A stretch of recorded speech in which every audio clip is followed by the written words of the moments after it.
The European Stone Age gathering each summer is a brilliant time to try out crafts and skills inspired by objects that we find in archaeology. And I was lucky enough to be given a roll of elm bark this summer to work with. Now, elm is something we don't get a chance to work with very often in the UK. We've had Dutch elm disease over the years, and it's now a relatively scarce tree. But in other areas, it's much more plentiful. And one of my friends brought along some fresh bark that was available for us to work with.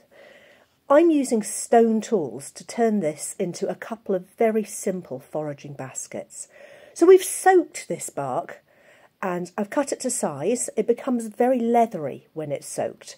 And now I'm just pressing it into place with my fingers. I can do this without it cracking. It's really quite amazing. Using a bone awl, I can wiggle holes along the side, and these we'll use to sew it together into a pouch. None of the tools are difficult to find for a project like this. You can often work with things that you just find lying around.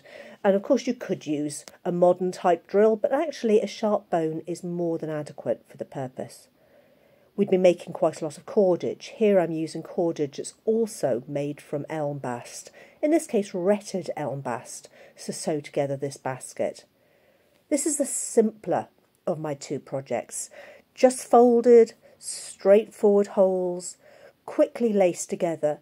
This is the sort of basket that you wouldn't expect to last forever. This is a short-term storage or carrying basket that you could make in half an hour or so, use for a number of weeks or a season, and eventually it goes. Reinforcing the top edge is quite important, and here a green willow shoot is being used. Now this is the more complicated basket. We've overlapped the edges, and that gives a much more pleasing shape. When it's laced together, it's still very, very simple, but you get a more rounded structure, which means you can fit a bit more into it.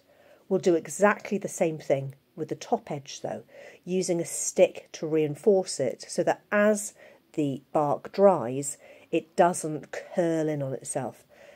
This willow is very green. Ideally, I would have split it, let it dry a little bit, and then lace it in. But I think we're going to get away with it. These are very, very small baskets, and we're using quite small amounts of willow to do it. Good opportunity to use a bone needle as well. None of the stitches are hard. This is very simple overstitching. And here they are.